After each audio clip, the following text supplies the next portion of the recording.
안녕하세요. 오일 전문가입니다. 저는 우리나라에도 더 많은 사람들이 장기 투자에 참여했으면 하는 바람으로 2020년 5월 유튜브를 시작했습니다.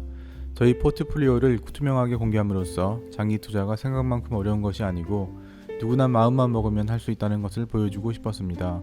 그래서 매월 마지막 주에 지난 한 달 동안의 성과를 여러분에게 공개하고 있습니다. 우리나라에도 장기 투자자가 많아져 코리아 디스카운트 대신 코리아 프리미엄이 생기길 기원합니다. 9월에 이어 10월에도 국내 증시는 연일 사상 최고치를 경신하며 마침내 4,000포인트 시대를 열었습니다. 다만 상승 동력이 반도체 업종, 특히 시가총액 1, 2위 기업인 삼성전자와 SK하이닉스에 집중되면서 다른 업종은 상대적으로 소외되는 양상을 보였습니다. 그럼에도 불구하고 국내 증시는 배당 분리과세 세율, 자사주 의무 소각 등 여전히 유효한 상승 요인이 남아 있습니다.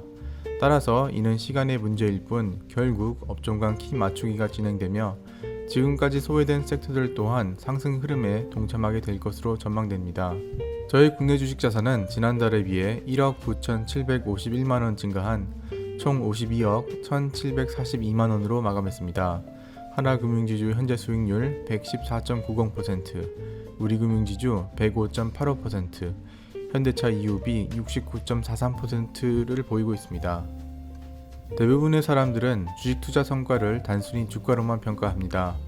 매수 가격보다 현재가가 높으면 성공한 투자, 반대로 낮으면 실패한 투자라고 쉽게 단정 짓곤 합니다.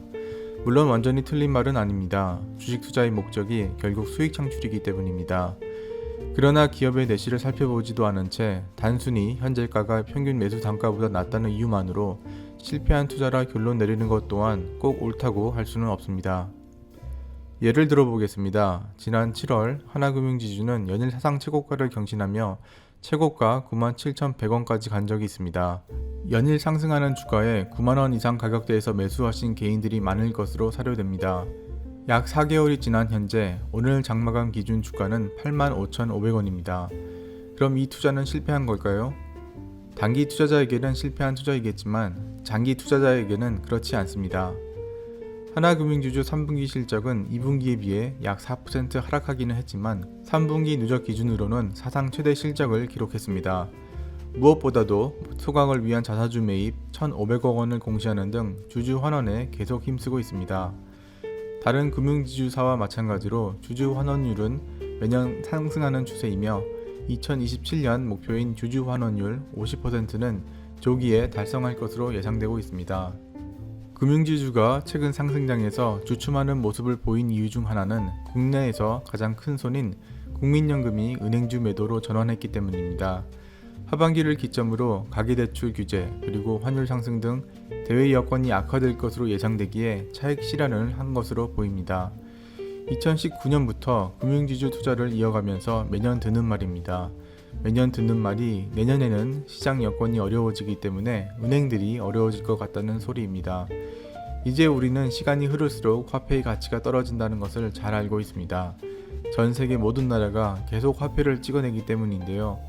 장기 투자자 관점에서 본다면 유통되는 화폐가 많아질수록 신용은 팽창할 수밖에 없고 결국 은행의 이익 역시 시정 팽창에 비례하게 계속 증가할 수밖에 없습니다. 물론 충분히 길게 본다면 그렇습니다. 시장은 기업의 펀더멘털을 그대로 주가에 반영하지 않습니다. 거의 항상 과대 반영하거나 과소평가하는 경우가 많으며 하나금융지주의 경우 압도적으로 좋아지는 펀더멘털에 비해 시장은 여전히 과소평가하고 있다는 판단입니다. 지난 5년 동안 주가는 상승했지만 여전히 개선되는 펀더멘털을 못 따라가고 있으며 따라서 5년 전이나 지금이나 여전히 저평가되어 있습니다. 기업의 본질적 가치를 살피지 않고 단순히 주가 흐름만으로 투자 성과 결론을 내린다면 앞으로 시장에서 의미 있는 기회는 찾기 어려울 것입니다. 진정한 투자 기회의 크기는 주가와 기업 펀더멘털 사이의 괴리 폭에 비례합니다. 시장은 항상 옳다라는 말이 있지만 시장은 거의 항상 옳지 않다라는 관점으로 시각을 바꾼다면 분명 여러분 눈에도 많은 기회가 보일 것입니다. 오늘이 10월 31일인데요. 지난 한 달 동안 입금된 배당금은 주식 추가 매수에 사용했습니다. 9월 29일 크래프트 하인즈 배당금 374달러 입금되었습니다. 9월 30일 현대차 배당금 총 814만원 입금되었습니다. 9월 30일 페트로플러스 배당금 총 1,519달러 입금되었습니다. 10월 1일 EFC 및 펩시코 배당금 각각 77달러, 36달러 입금되었습니다. 10월 10일 버거킹 및 비치 배당금 각각 229달러, 183달러 입금되었습니다.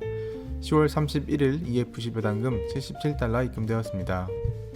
저의 총 주식 자산은 국내 주식 약 52억 1742만원, 그리고 해외 주식 약 10억 4012만원, 총 62억 5754만원입니다. 지난달에 비해 1억 8548만원 증가했습니다. 오늘 종가 기준 제가 현재 보유하고 있는 종목의 평가 금액을 한 도표로 정리한 것입니다. 총 종목 수는 35개이며 최근 주가 상승으로 현대차 포트폴리오 비중이 2위로 상승했습니다.